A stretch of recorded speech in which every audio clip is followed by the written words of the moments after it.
Bonjour, ici Hello Biblio. Si je vous fais cette vidéo, c'est pour vous parler des sorties du mois d'août. Alors vous vous en doutez, en juillet et en août, il y a beaucoup moins de sorties prévues que ce soit en septembre ou en janvier où là on a un boom au niveau des titres. Mais c'est normal, c'est la période estivale. Mais je voulais quand même vous faire une petite vidéo parce que même s'il n'y a pas beaucoup de titres, il y en a quelques-uns quand même qui me tentent énormément.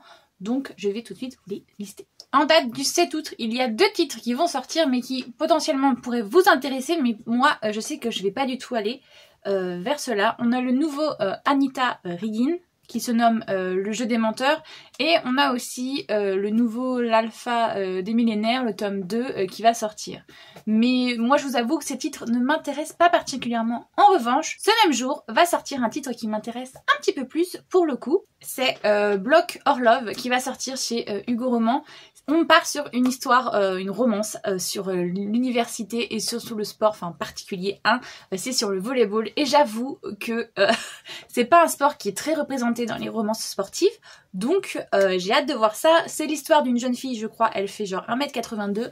Dans la vie de tous les jours, pour elle, c'est une réelle souffrance parce qu'elle est très grande.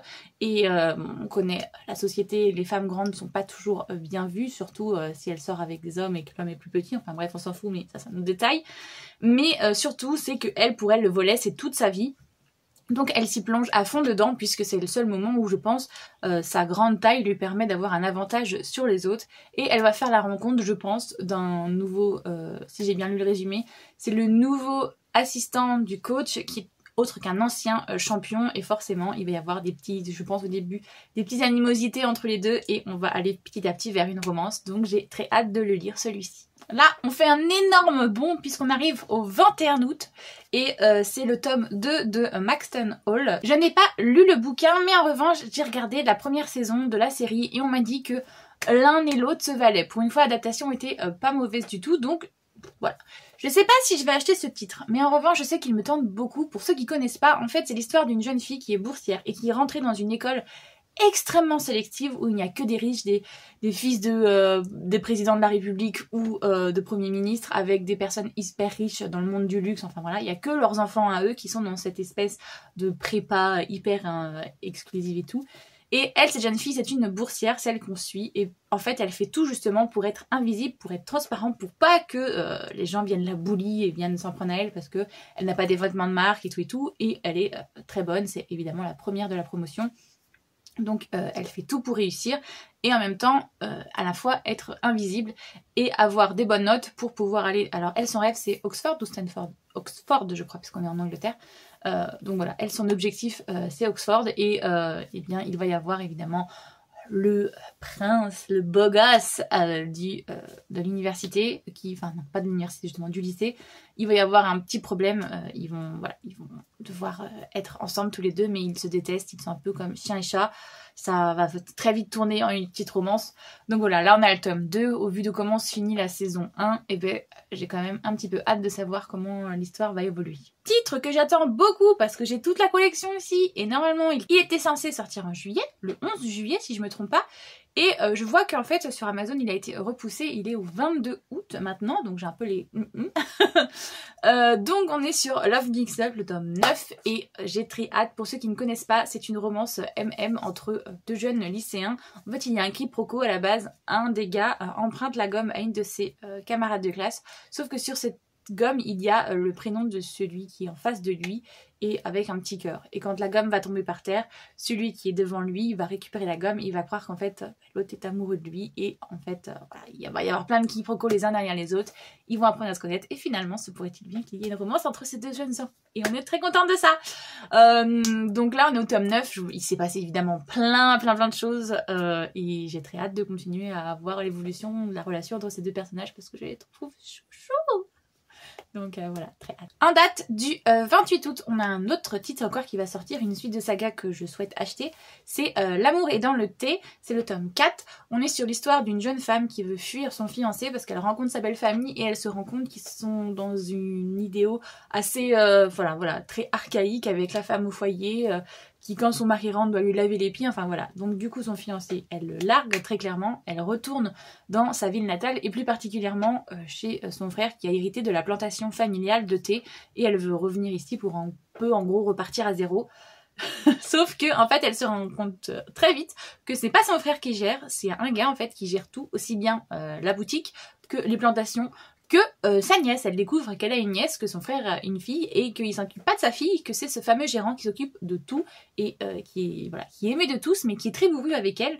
Donc elle a un peu de mal à gérer la relation et petit à petit justement les deux vont apprendre à se connaître.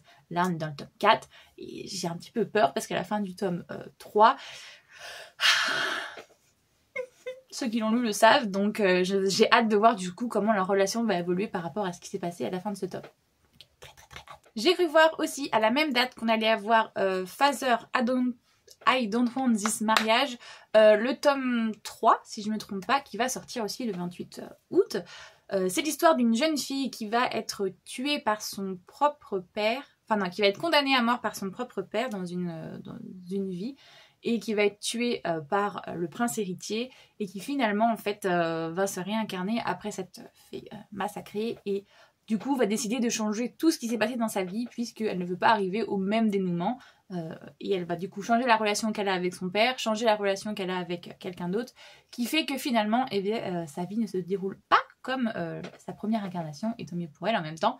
Donc voilà, j'ai très hâte de continuer. C'est un petit webtoon, c'est pas un manga cette fois-ci, donc c'est en couleur et tout, c'est hyper beau graphiquement.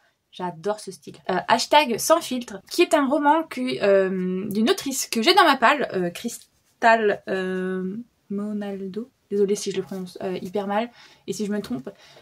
C'est Les Gros Tracas de Charlie Vega, si je me trompe pas, celui-là que j'ai dans ma palle. Et donc là on en a un nouveau qui sort d'elle, et ça sera le seul roman du coup dont je vais vous parler. Et on est un peu dans la même thématique, on est sur les mensonges, les profils et tout ça.